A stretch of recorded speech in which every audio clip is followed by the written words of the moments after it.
तो हमने इस चैप्टर के बारे में सेल स्ट्रक्चर और फंक्शन के लास्ट 2 लेक्चर्स कवर कर लिए हैं। आज हमारा ये लास्ट लेक्चर है इस चैप्टर का, तो इसमें हम बाकी के जो टॉपिक्स रहते हैं उनको कवर करेंगे। जैसे हमने लास्ट लेक्चर के अंदर ये स्टडी किया था, प्रोकैरियोटिक्स और यूकैरियोटिक सेल्स कौन से होते हैं। प्रोकैरियोटिक सेल कौन से होते हैं जिनके पास ट्रू न्यूक्लियस नहीं होता या फिर उनका न्यूक्लियस मेम्ब्रेन बाउंड नहीं होता। यूकैरियोटिक सेल्स कौन से होते हैं जिनके पास ट्रू न्यूक्लियस होता है, मतलब जिनका न्यूक्लियस मेम्ब्रेन से बाउंड होता है, उनको हम क्या बोलते हैं, यूकैरियोटिक सेल्स बोलते हैं। तो अब हम बात करते हैं ऑर्गेनिजम्स जो वैरायटी शो करते हैं सेल नंबर्स में, मतलब एक सेल हो सकता है, 2 सेल हो सकते हैं, या 2 से ज़्यादा सेल्स हो सकते हैं। सेल की शेप अलग अलग हो सकती है, जैसे किसी की कुछ शेप होती है सेल की, किसी की कुछ शेप होती है, और उनका साइज, इस बारे में हम ऑर्गेनिजम्स को डिस्कस करेंगे। There are millions of the living organism, millions of living organisms हैं हमारे आसपास जो टिनी सेल से बने हुए हैं। जो वेरियस ऑर्गेनिजम्स हैं वो डिफर करते हैं नंबर ऑफ सेल में, जो क्या करते हैं, बॉडी को बनाते हैं। शेप्स में डिफर करते हैं या फिर वो किस में डिफर करेंगे, सेल के साइज में डिफर करेंगे। अब हम बात करते हैं ऐसे डिफरेंट ऑर्गेनिजम्स जिनका नंबर ऑफ सेल्स है वो डिफरेंट होता है उनकी बॉडीज में, उनको हम किस बेस पे डिवाइड करते हैं, सेल नंबर बेस पे। This is called the variety in the number of cells. इसको हम क्या बोलते हैं, ऐसी वेराइटीज ऑर्गेनिजम्स की जो नंबर ऑफ सेल के ऊपर डिपेंड करती है। Number 2 is the cells in the multicellular organisms have many different shape. अब ऐसे सेल्स जो मल्टी सेलुलर ऑर्गेनिजम्स के अंदर होते हैं उनके पास अलग अलग शेप्स भी होती है। अगर हम जैसे बात करें सिर्फ ऐसा ऑर्गेनिज्म जिसके पास सिंगल सेल है, जैसे अमीबा है, तो उसकी शेप के बारे में हम क्या डिस्कस करेंगे, क्योंकि वो सिर्फ अलग में एक अकेला है। और जैसे किसी मल्टी सेलुलर ऑर्गेनिज्म की बात करें जिसमें बहुत ज़्यादा टाइप्स की सेल प्रेजेंट है, तो वहाँ पे हम अलग अलग शेप्स देख सकते हैं। किसी सेल की कुछ शेप होएगी, किसी सेल्स की कुछ शेप होएगी जो स्पेसिफिक्स होएंगी। तो इसको हम क्या बोलेंगे, वैरायटी है शेप ऑफ सेल्स में, जो सेल के शेप है उनके अंदर वैरायटी। नंबर 3 पे हम बात करेंगे मल्टी सेलुलर ऑर्गेनिजम्स के अंदर अलग अलग डिफरेंट साइजेस हों सेल के, उनको हम क्या बोलेंगे, ऐसी वैरायटी जो डिफरेंट करती है साइज ऑफ सेल के अंदर। अब हम डिस्क्राइब करते हैं variety in the number of the cell, shape of cell and size of cell. 3 तरीके से हम इसकी वैरायटी को डिवाइड कर सकते हैं ऑर्गेनिज्म में। इसको करने से पहले हमें एक चीज पता होनी चाहिए, जो मिलियन है वो क्या है, 1000 है, 1000। ओके, मिलियन इज 1000, मतलब मिलियन को हम क्या बोलते हैं, आप लोगों ने इंटरनेशनल सिस्टम में पढ़ लिया है, बिलियन को क्या बोलते हैं और ट्रिलियन को क्या बोलते हैं।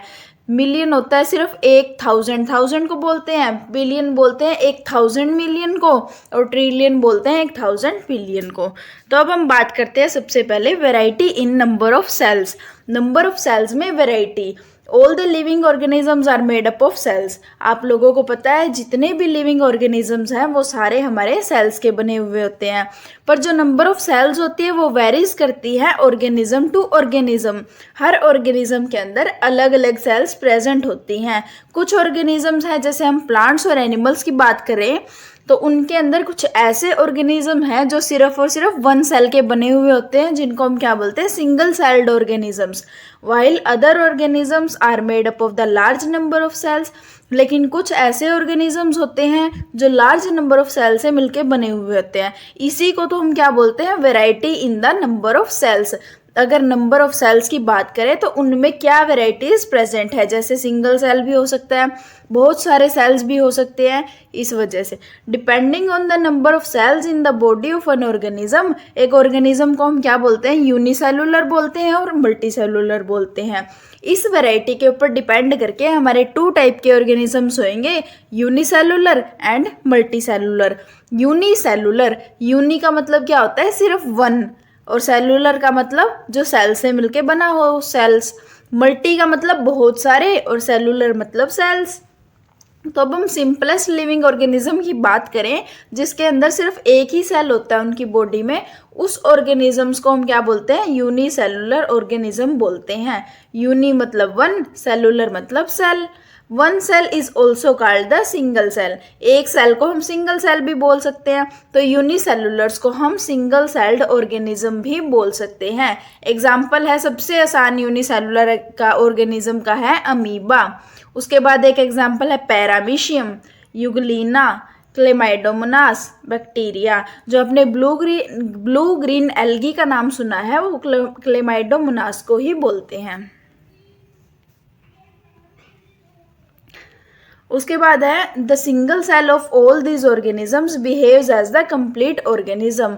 जो सिंगल सेल होते हैं वो खुद में एक कंप्लीट ऑर्गेनिज्म का काम करते हैं। जैसे हम उसको एक अलग से इंडिविजुअल बोल सकते हैं।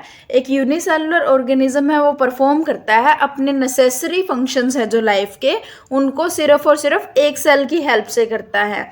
लेकिन जो मल्टी सेलुलर ऑर्गेनिज्म होता है वो अपने फंक्शंस को कैसे परफॉर्म करता है, अलग अलग ग्रुप के सेल्स होते हैं उनसे उनको फंक्शंस को परफॉर्म करता है। एग्जाम्पल क्या है हमारे पास, अमीबा। अमीबा क्या है, एक टीनी एनिमल है जिसके अंदर सिर्फ एक ही सेल प्रेजेंट है। जितने भी बेसिक फंक्शंस होंगे जैसे फूड को लेना, कैप्चर करना फूड को, डाइजेशन करना, रेस्पिरेशन है, movement, response to environmental changes, waste का रिमूवल जिसको हम एक्सक्रीशन बोलते हैं, रिप्रोडक्शन है, ये सारे के सारे परफॉर्म कौन करता है, सिर्फ एक ही सेल परफॉर्म करता है अमीबा का। जितने भी सिमिलर फंक्शंस होते हैं मल्टी सेलुलर ऑर्गेनिजम्स के अंदर वो अलग अलग ऑर्गन्स परफॉर्म करते हैं जो बहुत सारे डिफरेंट टाइप ऑफ सेल से मिलके बने होते हैं। अब जैसे ऑर्गेनिजम्स हैं ये थे हमारे यूनिसेलुलर। अब हम बात करते हैं मल्टी सेलुलर ऑर्गेनिजम्स की। तो ऐसे ऑर्गेनिजम्स जिनके अंदर एक से ज़्यादा सेल्स प्रेजेंट होते हैं उनको हम क्या बोलते हैं, मल्टी सेलुलर ऑर्गेनिजम्स। मल्टी का मतलब मैनी एंड सेलुलर का मतलब सेल्स। अब साइज के ऊपर डिपेंड करके कोई भी ऑर्गेनिज्म है वो छोटा भी हो सकता है, बड़ा भी हो सकता है। तो उसके साइज पे डिपेंड करके मल्टी सेलुलर ऑर्गेनिजम्स हैं वो मिलियंस, बिलियंस या ट्रिलियंस बहुत सारी सेल्स को ज्वाइन करके बना सकते हैं। मोस्ट ऑफ प्लांट और एनिमल्स हैं हमारे आसपास वो सारे मल्टी सेलुलर ऑर्गेनिजम्स होते हैं, इंक्लूडिंग अस, हमें भी इंक्लूड करके हम क्या है, एक मल्टी सेलुलर ऑर्गेनिजम्स हैं। एग्जाम्पल क्या है, रोज का प्लांट है, नीम का ट्री है, कोई भी रैट है, ह्यूमन बींग है, एलिफेंट है, डॉग है, काऊ है, ये सारे क्या है हमारे मल्टी सेलुलर ऑर्गेनिजम्स हैं जो बहुत सारे सेल से मिलके बने हुए होते हैं। ए बिग एंड अ टाल ट्री, एक ह्यूज एनिमल जैसे कि एलिफेंट है या बॉडी ऑफ ह्यूमन अडल्ट है, उनके अंदर ट्रिलियंस ऑफ सेल्स होते हैं जो शेप के अंदर और साइज के अंदर वेरी करते हैं। डिफरेंट ग्रुप्स हैं सेल्स के, वो अलग अलग फंक्शन को परफॉर्म करते हैं। अब जैसे हमारे पास क्या है, एक रैट है, ये क्या है, एक छोटा सा ऑर्गेनिज्म है, जहाँ पे एलिफेंट क्या है, ये एक बहुत बड़ा ऑर्गेनिज्म है। तो जो रैट होता है उसके पास कम नंबर ऑफ सेल्स प्रेजेंट होती है उसकी बॉडी में, जो अलग अलग शेप की होंगी, अलग अलग साइज की होंगी एज कंपैरिजन टू एलिफेंट। जो स्मॉलर नंबर ऑफ सेल्स हैं रैट के अंदर वो उसकी फंक्शनिंग को अफेक्ट नहीं करती। मतलब इसका ये कोई रीज़न नहीं है कि उसके अंदर बहुत छोटे सेल्स हैं या कम नंबर सेल्स हैं तो उसके अंदर कोई प्रॉब्लम होएगी, या एलिफेंट के अंदर बहुत ज़्यादा सेल्स हैं तो उसकी फंक्शनिंग सही रहेगी। ऐसा कुछ नहीं होता। जो नंबर ऑफ सेल्स हैं अगर लेस होंगे तो वो ऑर्गेनिज्म स्मॉल होएगा और इसके अंदर कोई भी अफेक्ट नहीं होती फंक्शनिंग के अंदर स्मॉल ऑर्गेनिजम्स में। In fact even an organism made of million, billion और the trillion of cell begin its life as a single cell, जिसको हम क्या बोलते हैं, फर्टिलाइज्ड एग सेल। अब जितने भी बड़े ऑर्गेनिजम्स होते हैं जैसे मल्टी सेलुलर ऑर्गेनिजम्स की हम बात करें, एलिफेंट की, ट्री की, ह्यूमन की, इन सब में क्या होता है कि इन सब की लाइफ भी एक सिंगल सेल से बिगिन होती है जिसको हम क्या बोलते हैं, एक फर्टिलाइज्ड एग बोलते हैं, जायगोट बोलते हैं। वो क्या करता है, जैसे सिंगल सेल होती है उसके बाद वो 2 में डिफरेंशिएट होता है, 2 से फिर 4, 4 से 6, 6 से 8, इस तरीके से आगे सेल्स डिवाइड होती जाती है और फिर जाके वो मल्टी सेलुलर ऑर्गेनिज्म बनता है। तो सबसे पहले वो सिंगल सेल के तरीके से ये अपनी लाइफ को स्टार्ट करता है, डिवाइड करके और मल्टीप्लाई करके ऑर्गेनिज्म बनाता है। अब हम बात करते हैं, ये थी हमारे पास सेल नंबर में वैरायटी जो 2 टाइप से थी, है यूनिसेलुलर थी और दूसरी हमारे पास क्या थी, मल्टी सेलुलर थी। ओके अब हम सेकेंड पॉइंट की बात करते हैं, variety in the shape of cells. जो सेल की शेप होती है उसके अंदर वेराइटीज हैं। अब ये वैरायटी है यूनिसेलुलर ऑर्गेनिजम्स के अंदर तो बिल्कुल भी नहीं पाई जाएगी। क्यों नहीं पाई जाएगी? क्योंकि यूनिसेलुलर ऑर्गेनिज्म सिर्फ एक सिंगल सेल है, तो उनको हम कंपेयर कैसे करेंगे, इसकी शेप ऐसी है या इसकी शेप ऐसी है। तो अब हम मल्टीसेलुलर ऑर्गेनिजम्स के अंदर ये वैरायटी देखने को मिलती है। There are many type of cells in the bodies of multicellular organisms. These cells differ in shape. ये सेल क्या करते हैं, डिफर करते हैं शेप्स के अंदर। एग्जाम्पल है जैसे नर्व सेल की शेप है, यहाँ हमारे पास फिगर के अंदर शो कर रखा है। जो हमारे एनिमल सेल्स होते हैं, नर्व सेल्स होते हैं, उनकी शेप कुछ इस तरीके से होती है। जो मसल सेल होती है वो ऐसी होती है। एपिथेलियल सेल जो हमारी स्किन के नीचे प्रेजेंट होती है या कहीं भी लेयर बनाती है, अंदर की स्टमक की लेयर होती है, इंटेस्टाइन की लेयर होती है, उन जगह पे एपिथेलियल सेल्स होती है। चिक सेल भी बोल सकते हैं हम, जहाँ पे चिक के अंदर प्रेजेंट होती है। इन तीनों की शेप आपस में अलग अलग हैं। तो इस तरीके से जो ह्यूमन की अलग अलग स्पेसिफिक सेल्स या ऑर्गन्स होते हैं, उनके अंदर अलग अलग सेल्स प्रेजेंट होती है। नर्व सेल लंबी होती है, ब्रांच्ड होती है, जिसके पास थ्रेड लाइक प्रोजेक्शंस होते हैं। जैसे यहाँ ये शो कर रखी है, थ्रेड लाइक इस तरीके से प्रोजेक्शंस होते हैं। लेकिन जो मसल सेल्स होती है वो दोनों साइड से पॉइंटेड होती है, बोथ हैंड से, और एक स्पिंडल शेप की होती है। और इस वजह से एक नर्व सेल लुक करती है very different from the muscle cell. Different shapes होती है सेल्स की, वो रिलेटेड होती है इनके फंक्शंस से। उनकी जो शेप होती है वही, उसमें फंक्शन भी छुपा होता है उनका, उसी कारण वो क्या होती है, उस शेप की होती है जब ये परफॉर्म करते हैं अपने बॉडी ऑफ एनिमल में। For example nerve cell receive करेगी और ट्रांसमिट करेगी मैसेज को ब्रेन और अदर बॉडी पार्ट्स के बीच में, जहाँ पे लेकिन जो मसल सेल्स होती हैं वो मूवमेंट का काम करती है। तो नर्व सेल्स और muscle cells actually specialise animal cells हैं, क्योंकि ये स्पेसिफिक फंक्शंस को परफॉर्म करती हैं एनिमल्स के अंदर। तो इन वजह से इनकी शेप भी अलग होती है। कुछ फर्दर और दे रखी है इन्होंने, स्पेशलाइज सेल्स हैं, जैसे रेड ब्लड सेल्स हैं, white blood cells, bone cell, cartilage cell, epidermal cell. ये जो ऊपर वाली थी ये सारी एनिमल सेल है, और अब ये नीचे वाली हम बात करें प्लांट सेल के बारे में। एपिडर्मल सेल्स होती हैं, जाइलम सेल होती है, फ्लोएम सेल होती है, और फोटोसिंथेटिक सेल्स होती है, जिनको हम मेसोफिल सेल्स भी बोलते हैं। कुछ स्पेशलाइज एनिमल सेल्स और प्लांट सेल्स यहाँ फिगर के अंदर शो कर रखे हैं। How different their shapes are, कितनी डिफरेंट शेप्स हैं इन सब की। जो सेल्स होते हैं वो शेप और साइज में डिफरेंट करते हैं, तो वो परफॉर्म करेंगे डिफरेंट फंक्शंस। अब हमें पता है अगर कोई भी चीज़ की शेप अलग है और उसका सेल का साइज अलग है, तो वो क्या होएगा, यहाँ पे फंक्शन भी डिफरेंट परफॉर्म करेगा। We say that the cells are specialised, तो इसीलिए सेल्स को हम क्या बोल सकते हैं, ये स्पेशलाइज्ड सेल्स है, मतलब इनका खुद का अलग अलग फंक्शंस हैं। जितनी भी सेल्स होती है फिगर के अंदर शो कर रखी है इन्होंने यहाँ पे, वो सारी की सारी स्पेशलाइज्ड सेल्स हैं, सबका अपना अलग अलग एक फंक्शन है। Each one of these cells is adapted to perform some specific function. For example, कुछ सेल्स होती है वो प्रोटेक्ट करती है बॉडी पार्ट्स को, कुछ सेल्स होती है वो हेल्प करती है मूव करने में बॉडी पार्ट्स को, सम सेल्स होती है जो वो हेल्प करेंगी मैसेज को सेंड करने में ब्रेन से बॉडी पार्ट, जिनको हम क्या बोल रहे हैं, नर्व सेल्स बोल रहे हैं, एंड सो ऑन। इसी तरीके से तो ह्यूमन बॉडी है वो 20 डिफरेंट टाइप ऑफ सेल से मिलके बनी हुई होती है, और हर एक टाइप होता है जो सेल का, उनका अलग अलग फंक्शन होता है। कुछ एक सेल्स बता रही हूँ उनके अंदर, जैसे नर्व सेल है, मसल सेल है, epithelial cell, red blood cell, white blood cells, bone cell और कार्टिलेज सेल। तो इस तरीके से कुछ अलग अलग डिफरेंट टाइप की सेल्स प्रेजेंट हैं। जो शेप होती है सेल की वो फंक्शनिंग के अंदर भी हेल्प करती है, उसका भी रोल होता है फंक्शनिंग के अंदर।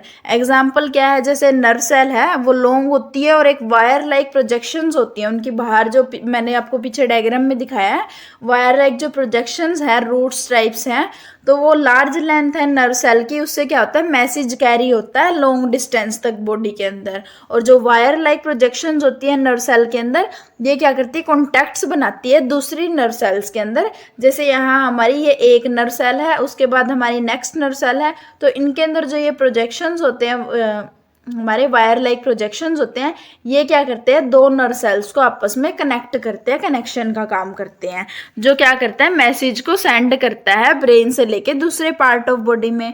तो जो नर्व सेल्स होती है वो लॉन्ग होती है और उनके पास प्रोजेक्शंस होती हैं, so that they can make the contacts with the another nerve cells and carry the message over the long distance, जैसे ब्रेन से दूसरे बॉडी पार्ट्स तक मैसेज पहुंचाते हैं।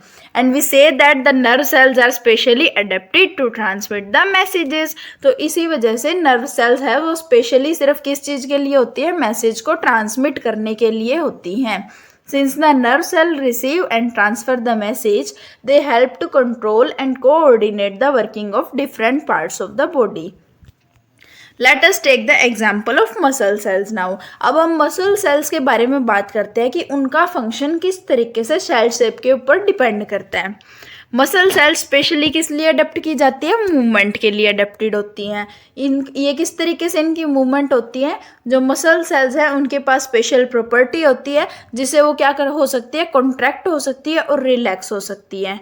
जब मसल सेल्स हैं वो कॉन्ट्रैक्ट होंगी तो वो शॉर्टन हो जाएंगी लेंथ में। जैसे हमारे पास मसल सेल्स की इस तरीके से कुछ स्ट्रक्चर है, तो यहाँ पे क्या होएगा, जब ये कॉन्ट्रैक्ट होएंगी तो इनकी शेप क्या आती है, यहाँ से मतलब कुछ छोटी हो जाती है। जैसे हमारे पास एक स्पंज की बात करें हम, जो स्पंज होता है अगर उसको हम प्रेस करते हैं तो उसकी शेप बिल्कुल छोटी सी हो जाती है, जब हम उसको वापस छोड़ देते हैं तो वो रिलैक्स हो जाता है। इसी तरीके से मसल सेल्स होती हैं, ये एक बार कॉन्ट्रैक्ट होती हैं और एक बार क्या होती है, रिलीज होती है या रिलैक्स करती है। तो इनमें अगर जब कंट्रैक्शन होता है तो इनकी लेंथ क्या हो जाती है, शॉर्टन हो जाती है। तो जो कंट्रैक्शन होता है मसल सेल्स का वो क्या करता है, बॉडी पार्ट को मूव करवाता है। अब and when these contracted muscle cells relax करती है तो वो क्या कर जाते हैं, एक्सपेंड कर जाती है, मतलब उनकी लेंथ में वापस आ जाते हैं, इंक्रीज कर जाते हैं लेंथ में, जिससे बॉडी पार्ट है वो उसकी ओरिजिनल पोजीशन के अंदर आ जाता है। तो muscle cells bring about the movement of body parts bye contracting and relaxing. तो इस तरीके से मूवमेंट होती है मसल सेल्स की, कॉन्ट्रैक्टिंग एंड रिलैक्सिंग से। एपिथेलियल सेल्स की बात करें, वो क्या होती है, रेक्टेंगुलर होती है शेप में। जैसे हम एग्जांपल ले लेते हैं, चिक के अंदर जो चिक सेल्स होती है उनको हम एपिथेलियल सेल्स बोलते हैं। ये कैसी होती है, शेप में रेक्टेंगुलर होती है।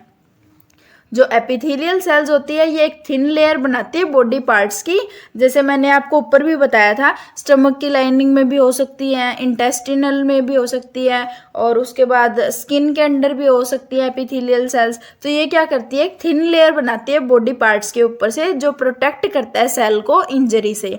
रेड ब्लड सेल्स होती है, ये स्फेरिकल होती है शेप में। रेड ब्लड सेल्स का काम क्या होता है, ऑक्सीजन को कैरी करना होता है पूरी बॉडी के अराउंड।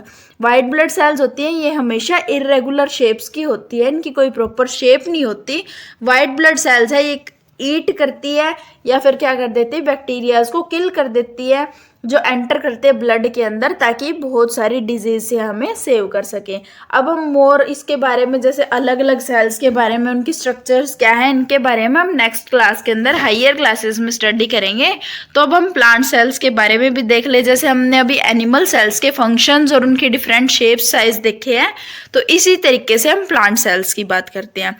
प्लांट सेल्स हैं, जैसे ऊपर दिखाई थी फिगर के अंदर, epidermal cell, xylem cell, phloem cell, photosynthetic cell, सारी सेल्स अलग अलग फंक्शन परफॉर्म करती है और सबकी अलग अलग शेप्स होती हैं। एपिडर्मल सेल क्या बनाती है, एक लेयर बनाती है प्लांट ऑर्गन्स के बाहर से, उनको प्रोटेक्ट करती है इंजरी से। जाइलम सेल्स होती है वो ट्यूब लाइक होती है, प्लांट सेल्स होती है जो थिक होती है, स्ट्रॉन्ग होती है और क्या बनाती है, एक वॉल बनाती है जो कैरी करते हैं वाटर और मिनरल साल्ट्स को रूट से लेके प्लांट्स की लीव्स तक, पूरे कंप्लीट प्लांट तक। जो फ्लोएम सेल्स होती है ये भी ट्यूब लाइक प्लांट सेल्स होती हैं, पर इनकी वॉल क्या होती है, थिन होती है, पतली वॉल होती है इनकी as compare to xylem cells, जो किसको कैरी करती है, फूड को कैरी करती है। जो हमारी फ्लोएम सेल्स होती है वो फूड को कैरी करती है और जो हमारी जाइलम सेल्स होती है वो वाटर और मिनरल्स को कैरी करती है। प्लांट के अदर पार्ट्स तक। अब जो फोटोसिंथेटिक सेल्स होती है प्लांट की, उनके अंदर क्या होता है, क्लोरोफिल प्रेजेंट होता है। क्लोरोफिल क्या करता है, फोटोसिंथेसिस की हेल्प से फूड को प्रिपेयर करता है। तो जो मेसोफिल सेल्स होती है लीफ की, वो फोटोसिंथेटिक प्लांट सेल्स होती हैं, मतलब जिनके अंदर फोटोसिंथेटिक सेल्स प्रेजेंट होती हैं। ऐसे सेल्स जो लीफ के अंदर होते हैं प्लांट के, वो स्पेशली अडेप्टेड होते हैं फूड के लिए, जिनके अंदर क्लोरोफिल प्रेजेंट होता है। अब जितने भी सेल्स होते हैं वो डिफरेंट शेप्स के होते हैं। हमने ऊपर जितने भी सेल डिस्कस किए हैं अब तक, प्लांट के केस में, एनिमल के केस में, सबकी क्या थी, अलग अलग शेप थी जो बॉडीज के अंदर प्रेजेंट थे। ये कैपेबल नहीं होते इंडिपेंडेंट एग्जिस्टेंस के। जैसे अगर हम सिर्फ रेड ब्लड सेल्स की बात करें तो ये इनका इंडिपेंडेंट एग्जिस्टेंस नहीं होता, मतलब ये सरवाइव नहीं कर सकते।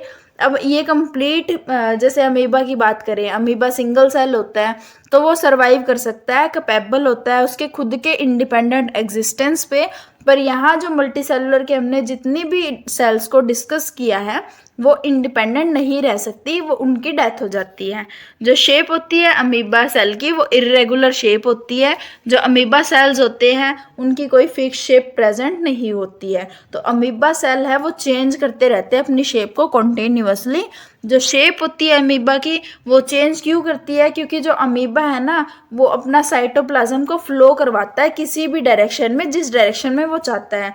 जैसे हमारे पास ये अमीबा प्रेजेंट है, अगर इसको उस साइड जाना है ना तो ये क्या करता है, अपना साइटोप्लाज्म को इस तरफ ज़्यादा मूव करवाता है और इस तरीके से आगे के आगे ऐसे मूव करता रहता है। तो अमीबा है अपने साइटोप्लाज्म को फ्लो को मूव करवा के अपनी डायरेक्शन को चेंज करता है। अमीबा सेल के पास फिंगर लाइक प्रोजेक्शन होते हैं, अलग अलग लेंथ के होते हैं। जो बॉडी से बाहर निकले होते हैं उनको हम क्या बोलते हैं, सूडोपोडिया बोलते हैं। सूडो का मतलब क्या होता है, फॉल्स, और पोडिया का मतलब क्या होता है, फीट होता है। मतलब जो उनके झूठे पैर होते हैं उस तरीके से हम उनको बोल सकते हैं। अमीबा है वो क्या कर सकता है, प्रोड्यूस कर सकता है सूडोपोडिया को किसी भी साइड में, साइटोप्लाज्म को पुश करके उस साइड में, जिससे क्या होगा, जो सूडोपोडिया है वो अपीयर और डिसअपीयर कर सकते हैं अमीबा को मूव्स और फीड्स। मतलब जिससे अमीबा को वो मूव करवाते हैं या फीड करवाते हैं, उनको हम क्या बोल सकते हैं, सूडोपोडिया बोलते हैं। जैसे मैं आपको थोड़ी सी उसकी डायग्राम बना के शो कर देती हूँ। जैसे हमारे पास अमीबा की ये शेप है, तो यहाँ पे इसको क्या दिखा, फूड पार्टिकल दिखा है। तो ये क्या करता है, अपने इस तरीके से साइटोप्लाज्म को मूव करवाता है और अपनी बॉडी को इसको एनगल्फ कर लेता है अंदर की तरफ, इसी तरीके से साइटोप्लाज्म को मूव करवा के। तो अमीबा के जो सूडोपोडियाज होते हैं वो हेल्प करते हैं उसको फीड करवाने में, मूव करवाने में, या फिर उसको अपीयर करवाने में, डिसअपीयर करवाने में। Amoeba also uses the pseudopodia to catch the food particles from the water in which it lives. तो वो क्या करता है, फूड पार्टिकल्स को एनगल्फ कर लेता है। अमीबा दो एडवांटेज, अमीबा की जो शेप होती है वो क्या करती है, 2 एडवांटेजेस होती हैं उसके पास शेप को चेंज करने की। The changing the shape due to the formation of pseudopodia, वो किस चीज़ में हेल्प करेगी, मूवमेंट में हेल्प करेगी और फूड को कैप्चर करने में हेल्प करेगी। We have just studied that amoeba एक सिंगल सेल है जो अपनी शेप को चेंज कर सकता है। वाइट ब्लड सेल है जो ह्यूमन बॉडी के अंदर प्रेजेंट होते हैं, ह्यूमन ब्लड के अंदर होते हैं। ये भी तो एक सिंगल सेल का एग्जाम्पल है, पर ये क्या कर सकता है, अपनी शेप को चेंज कर सकता है। जो डिफरेंस होता है अमीबा सेल के और वाइट ब्लड सेल्स के अंदर, वाइट ब्लड सेल्स की जो शेप होती है वो फिक्स नहीं होती, वो भी इसी तरीके से अलग अलग होती है। दोनों के सेल्स के अंदर डिफरेंस क्या है, जो अमीबा सेल है वो फुल फ्लेज्ड ऑर्गेनिजम्स हैं, मतलब जो उनके अंदर सारे फंक्शन परफॉर्म होते हैं, वो कैपेबल होते हैं अपने इंडिपेंडेंट एग्जिस्टेंस के। पर जो वाइट ब्लड सेल्स होते हैं सिर्फ इनका एक ही काम होता है। क्या काम होता है इसका, जो बैक्टीरिया वगैरह हैं उनको किल करना या ईटअप करना होता है उनका। तो ये पूरा फुल फ्लैज ऑर्गेनिज्म नहीं है, अपने फंक्शंस को परफॉर्म नहीं कर सकता वाइट ब्लड सेल कंप्लीट। तो इसीलिए इसकी खुद की एग्जिस्टेंस भी नहीं होती, वो सिर्फ और सिर्फ हमारे ब्लड के अंदर ही एग्जिस्ट कर सकता है। अब हम वेरिएशन इन साइज के बारे में बात करेंगे, तो उससे पहले हमें 2-3 चीज़ों का पता होना चाहिए। जैसे हम लेंथ को किस तरीके से मेज़र करते हैं, यहाँ पे हम साइज़ की बात कर रहे हैं तो उसकी लेंथ के बारे में भी बात चलेगी। तो सबसे पहले हमारे पास है माइक्रोमीटर। माइक्रोमीटर क्या होता है? एक माइक्रोमीटर 1 मिलियंथ होता है किसी भी मीटर का, मतलब 1 में 1, 2, 3, 4, 5 एंड 6। तो ये क्या होता है? हमारा 1 माइक्रोमीटर होता है। अब हम बात करते हैं variety in the size of the cells. जो सेल्स होते हैं वो बहुत सारे डिफरेंट टाइप्स के होते हैं या डिफरेंट साइज होता है उनका। जो सेल होते हैं लिविंग ऑर्गेनिजम्स के अंदर, वो स्मॉल भी हो सकते हैं as a millionth of metre, जिसको हम माइक्रोमीटर बोल रहे हैं या माइक्रोन बोल रहे हैं, या फिर इतने लार्ज भी हो सकते हैं कि कुछ सेंटीमीटर्स तक हो। जो मोस्ट ऑफ सेल्स होते हैं हमारे एक्सट्रीमली स्मॉल होते हैं साइज के अंदर, जिनको हम नेक्ड आई से भी बिल्कुल भी नहीं देख सकते, माइक्रोस्कोप की हेल्प से हमें देखना पड़ता है। मोस्ट ऑफ द सेल्स है वो लिविंग ऑर्गेनिजम्स के अंदर पाए जाते हैं, वो एनलार्ज होते हैं, मतलब उनको हम मैग्नीफाइड वे में देखते हैं माइक्रोस्कोप को यूज़ करके, और उनको हम नेक आई से नहीं देख सकते। बैक्टीरिया सेल्स हैं, ये इतने छोटे होते हैं, जो बैक्टीरिया सेल्स की लेंथ होती है वो 0.1 माइक्रोमीटर होती है और 0.5 माइक्रोमीटर तक। जो फैक्ट है ये क्या है? बैक्टीरिया माइकोप्लाज्म है, सबसे स्मॉलेस्ट सेल है। एक माइकोप्लाज्म बैक्टीरिया है, वो यहाँ पूरी दुनिया का सबसे छोटा सेल होता है, जिसका साइज क्या होता है? 0.1 माइक्रोमीटर। और जो लॉन्ग सेल्स होती हैं वो इतनी थिन होती हैं जिनको हम सिर्फ माइक्रोस्कोप की हेल्प से ही देख सकते हैं। For example muscle cells, animal cells के अंदर, जो एनिमल बॉडी के अंदर हम बात करें मसल सेल्स की, वो फ्यू सेंटीमीटर लॉन्ग हो सकती है। नर्व सेल्स हैं वो मीटर लॉन्ग तक भी पाई जा सकती है, पर वो इतनी थिन होती हैं कि उनको हम माइक्रोस्कोप की हेल्प से ही देख सकते हैं, उनको हम डायरेक्ट अपनी नेक्ड आई से नहीं देख सकते। जैसे हमारे पास फिगर 14 के अंदर दिखा रखा है, बैक्टीरिया सेल्स हैं वो एक्सट्रीमली स्मॉल होती हैं, तो इनको हम माइक्रोस्कोप की हेल्प से यहाँ देखते हैं। Some of the cells are however big and can be seen easily with the naked eye। अब कुछ ऐसे सेल्स भी होते हैं जो क्या होते हैं? इतने बड़े होते हैं जिनको हम नेक्ड आई से देख सकते हैं। जैसे एग्जांपल है बर्ड्स के एग्स होते हैं, वो इतने लार्ज सेल्स होते हैं। Each egg of the bird is a single cell, क्योंकि जो बर्ड का जो एग होता है वो एक सिंगल सेल ही तो होता है। फॉर एग्जाम्पल हैंस का एग है, वो भी तो सिंगल सेल है। हैन का एग वो क्वाइट बिग होता है, जिसको हम अपनी नेक्ड आई से देख सकते हैं। We can see the single cell, जिसको हम बोलते हैं hen's egg with the naked eyes. अब जो बिगेस्ट सेल है, जैसे हमने स्मॉलेस्ट सेल की बात कर ली, वो किसका है? माइकोप्लाज्म का। और माइकोप्लाज्म क्या है? एक बैक्टीरिया है। तो इसी तरीके से जो लार्जेस्ट सेल है, बिगेस्ट सेल है, वो किसका है? ऑस्ट्रिच का एग है। ऑस्ट्रिच का एग हमारा क्या है? बिगेस्ट और लार्जेस्ट सेल है। ऑस्ट्रिच का एग है वो 17 सेंटीमीटर लंबा होता है, विच मीन्स 170 मिलीमीटर लॉन्ग, और इतना माइक्रोमीटर लॉन्ग होता है। In the human body some blood cells are the smallest and the nerve cells are the longest. जो ह्यूमन बॉडी की सिर्फ और सिर्फ ह्यूमन बॉडी की बात करें तो जो कुछ ब्लड सेल्स होती हैं वो सबसे छोटी होती हैं, और जो नर्व सेल्स होती हैं वो सबसे बड़ी होती हैं। जो साइज होता है कुछ कॉमन सेल्स का, वो यहाँ फिगर के अंदर शो भी कर रखा है। जैसे माइकोप्लाज्म का दे रखा है, ऑस्ट्रिच एग का, हैन एग, ह्यूमन एग, इन सब के यहाँ पे साइज हमें दे रखे हैं। We are giving the length of these cells in the millimeter as well as in the micrometer, दोनों में दे रखे हैं, बस हम कंपेयर करने के लिए दे रखे हैं इनको।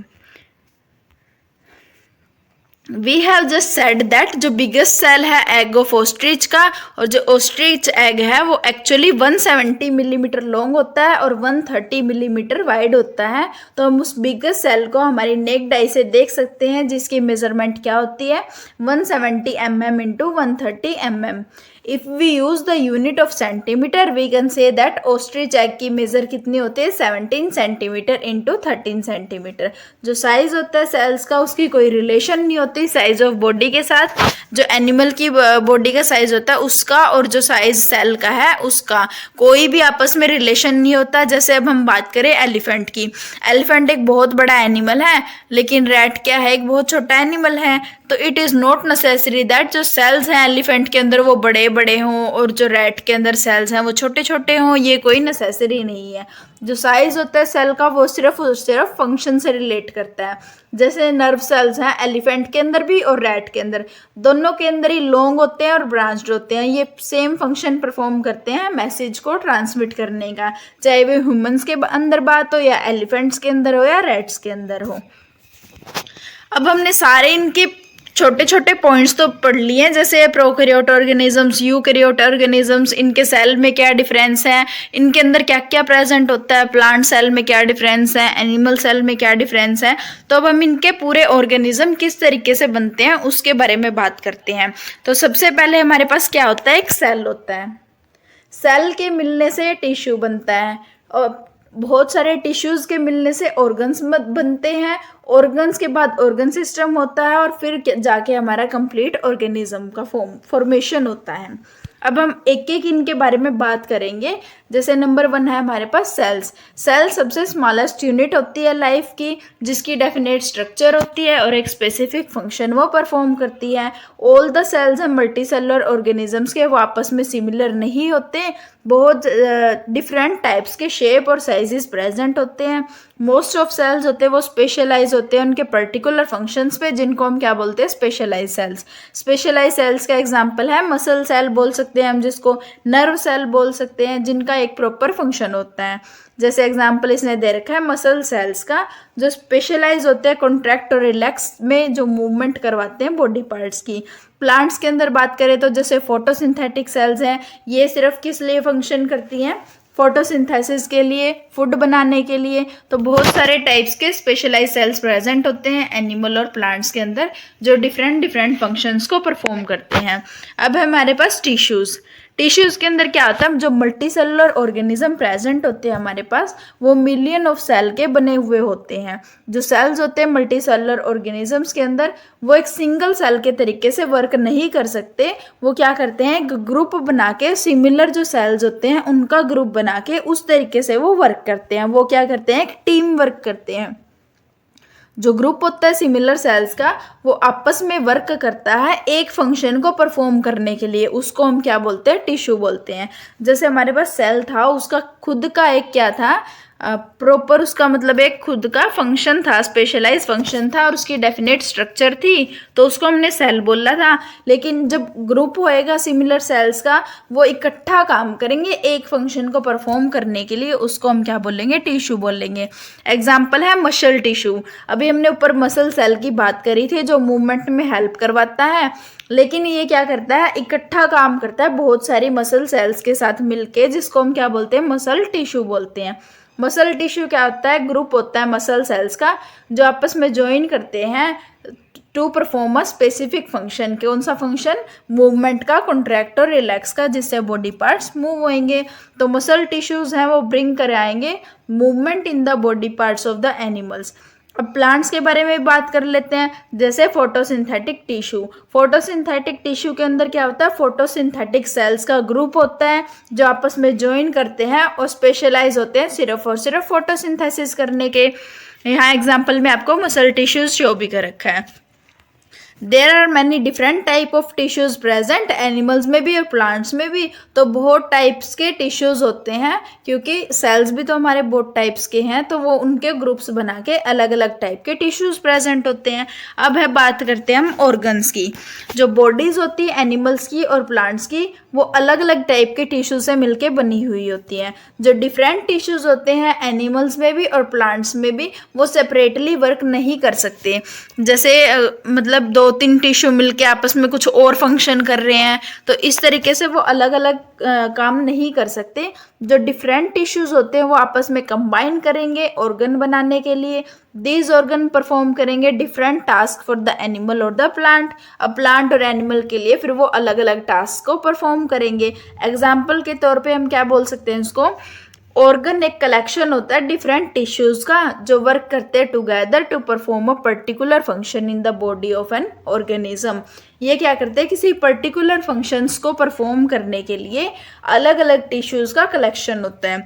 जो मल्टी सेलुलर ऑर्गेनिजम्स होते हैं वो डिफरेंट डिफरेंट ऑर्गन्स के बने हुए होते हैं जो अलग अलग जॉब बना करते हैं पूरे ऑर्गेनिज्म के अंदर।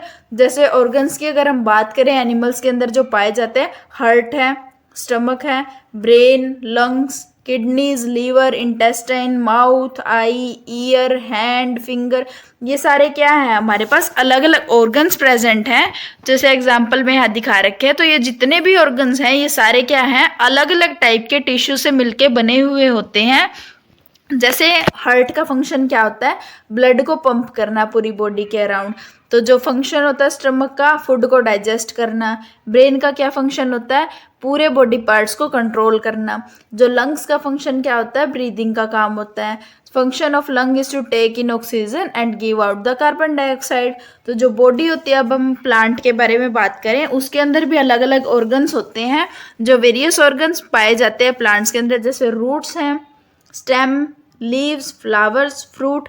कुछ प्लांट ऑर्गन्स नीचे फिगर में भी शो कर रखे हैं, सबका अलग अलग पर्टिकुलर फंक्शन होता है। एग्जाम्पल क्या है, जैसे रूट जो वाटर को एब्जॉर्ब करती है, मिनरल है जो डिजोल्व होते हैं वो सोयल के अंदर, उनको एब्जॉर्ब करती है। स्टेम क्या करती है, वाटर, मिनरल्स, फूड इनको कैरी करती है रूट से लेके लीव्स तक। प्रिपेयर्ड फूड को पहुंचाती है लीव से दूसरे पार्ट्स तक। ब्रांचेज और लीव्स भी होल्ड करती है। जो लीव्स होते हैं वो प्रिपेयर करेंगे फूड है डिफरेंट प्लांट के पार्ट्स के लिए by the process of photosynthesis. Flower है और क्या होते हैं, रिप्रोडक्टिव ऑर्गन्स होते हैं जिससे फॉर्मेशन होती है फ्रूट्स की, सीड्स की। फ्रूट क्या करते हैं, सीड्स को प्रोटेक्ट करते हैं। तो इस तरीके से सबका अलग अलग फंक्शन होता है। फोर्थ वन, अब हम बात करते हैं ऑर्गन सिस्टम के बारे में। जो वेरियस ऑर्गन्स होते हैं ऑर्गेनिजम्स के अंदर, वो भी सेपरेटली वर्क नहीं कर सकते। तो जो ऑर्गन्स वर्क क्या करते हैं, ग्रुप के अंदर वर्क करते हैं, जिसको हम क्या बोल देते हैं, ऑर्गन सिस्टम बोल देते हैं। ग्रुप होएगा इंटरकनेक्टेड ऑर्गन्स का जो वर्क करेंगे इकट्ठे to perform a big job, जिसका एक बहुत बड़ा फंक्शन होएगा, उसको हम क्या बोलेंगे, ऑर्गन सिस्टम बोलेंगे। ऐसे मल्टी सेलुलर एनिमल्स हैं और प्लांट्स हैं, उनके अंदर क्या होते हैं, ऑर्गन सिस्टम्स होते हैं उनकी बॉडीज के अंदर, ताकि वो सारी लाइफ प्रोसेसेस को कैरी आउट कर सके। For example various organ system of animals, जिनके अंदर ह्यूमन बीइंग इंक्लूड होता है। जैसे डाइजेस्टिव सिस्टम है, डाइजेस्टिव सिस्टम के अंदर क्या क्या आता है। जैसे हम डाइजेस्टिव सिस्टम की बात करें, डाइजेस्टिव सिस्टम हमारा क्या है, एक ऑर्गन सिस्टम है। ऑर्गन सिस्टम के अंदर क्या होते हैं, टिश्यूज होते हैं, ऑर्गन्स मिलके बनाते हैं। ऑर्गन्स क्या होंगे, जैसे हमारे पास इसके अंदर स्टमक की बात होगी है, लीवर की बात होती है डाइजेस्टिव सिस्टम के अंदर जो इंक्लूड होता है। अब इसी तरीके से स्टमक के अंदर और भी सेल्स प्रेजेंट होती है, टिश्यूज प्रेजेंट होती हैं। तो इस तरीके से अलग अलग हमारे पास ऑर्गन सिस्टम होंगे। डाइजेस्टिव सिस्टम है, respiratory system, circulatory system, nervous system, excretory system. Excretory system में बात करें अलग अलग, यूरिनरी सिस्टम की, reproductive system, muscular system, skeletal system. हर एक ऑर्गन सिस्टम परफॉर्म करेगा स्पेसिफिक फंक्शन बॉडी के लिए। एग्जाम्पल है डाइजेस्टिव सिस्टम। डाइजेस्टिव सिस्टम क्या करता है, फूड को डाइजेस्ट करता है, ब्रेक डाउन करता है फूड को सिंपल सब्सटेंस के अंदर, जो बॉडी एब्जॉर्ब कर लेती है। जो मेन ऑर्गन होते हैं डाइजेस्टिव सिस्टम के, वो क्या है, माउथ है, इसोफेगस है, स्टमक है, small intestine, large intestine, rectum, anus, ये सारे डाइजेस्टिव सिस्टम के अंदर इन्वॉल्व होते हैं। जो हर एक ऑर्गन होता है डाइजेस्टिव सिस्टम का, फिर वो अलग अलग फंक्शंस को परफॉर्म करता है। जैसे कोई इंजेशन का काम करता है, कोई डाइजेशन का करता है, कोई एब्जॉर्प्शन का, कोई एसिमिलेशन का, कोई इजेशन का। कुछ प्लांट्स होते हैं उनके पास दो मेन ऑर्गन सिस्टम्स होते हैं। मतलब जो हमारे प्लांट्स होते हैं उनके अंदर सिर्फ दो ही मेन ऑर्गन सिस्टम होते हैं, एक रूट सिस्टम होता है और एक शूट सिस्टम होता है। जो रूट सिस्टम होता है उसके अंदर बहुत अलग अलग टाइप की रूट्स प्रेजेंट होती है, लेकिन जो शूट सिस्टम होता है उसके अंदर ऑर्गन्स होते हैं, जैसे स्टेम है, लीव्स, फ्लावर्स, फ्रूट्स, ये क्या हमारे सारे शूट सिस्टम के ऊपर होते हैं। डिफरेंट ऑर्गन्स है और ऑर्गन सिस्टम्स के plant perform the specific function for the plants. Example है root help in the absorption of water and minerals, और जो leaves हैं वो रिस्पॉन्सिबल होती है फूड मेकिंग के लिए। तो इस तरीके से ऑर्गन सिस्टम्स के भी अलग से फंक्शंस होते हैं।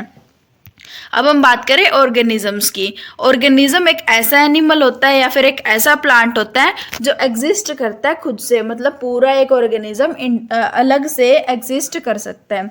ऑर्गेनिज्म किस चीज़ का बना हुआ होता है? अलग अलग डिफरेंट ऑर्गन सिस्टम्स का बना हुआ होता है जो इकट्ठा काम करते हैं एक फंक्शन परफॉर्म करने के लिए, जो नेसेसरी होते हैं लाइफ को मेंटेन करने के लिए।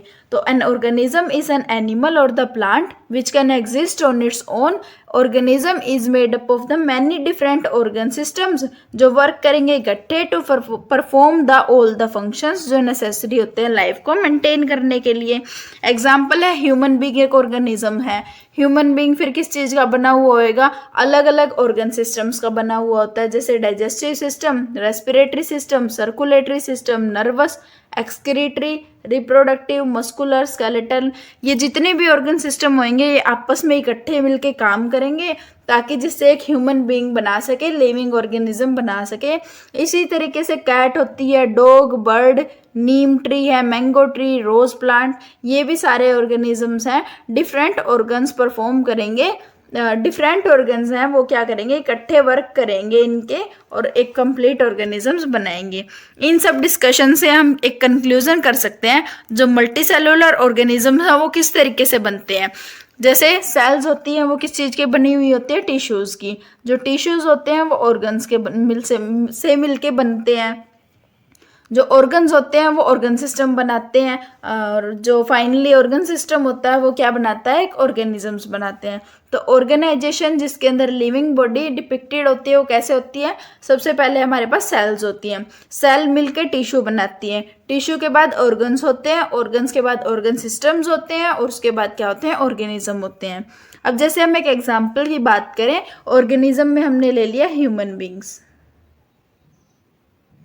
ओके, ह्यूमन बींग्स के अंदर अब हमारे पास क्या होंगे? ऑर्गन सिस्टम्स होंगे। ऑर्गन सिस्टम्स बहुत सारे होंगे। इसके बाद ऑर्गन सिस्टम में क्या हो सकते हैं? डाइजेस्टिव सिस्टम हो सकता है, उसके बाद और भी बहुत सारे हो सकते हैं जैसे respiratory system, skeletal system, circulatory system. तो ये हमारे ह्यूमन बींग्स के अंदर इस तरीके से बहुत सारे ऑर्गन सिस्टम्स होते हैं। इनके बाद अब अलग अलग ऑर्गन्स होते हैं, तो हम सिर्फ एक बार डाइजेस्टिव सिस्टम की बात कर लें तो इसके साथ नीचे ऑर्गन्स होंगे स्टमक, ईसोफेगस, रेक्टम, एनस। तो ये हमारे क्या हो गए? सारे ऑर्गन्स की बात होगी। सबसे पहले हमारे पास ऑर्गेनिज्म था ह्यूमन बीइंग, उसके बाद ऑर्गन सिस्टम थे अलग अलग। अब नीचे हमारे पास क्या आ गए? ऑर्गन्स आ गए। अब स्टमक के अंदर अलग अलग टिश्यूज होंगे जो स्पेशलाइज फंक्शन को परफॉर्म करेंगे और उसके बाद हमारे पास सेल्स होंगे।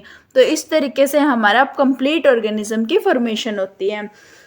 अगर आपको पूरे लेक्चर में कोई भी डाउट हो रहा है या कोई भी आपको लाइन समझ नहीं आ रही है तो वो आप कमेंट सेक्शन में पूछ सकते हो। Thank you.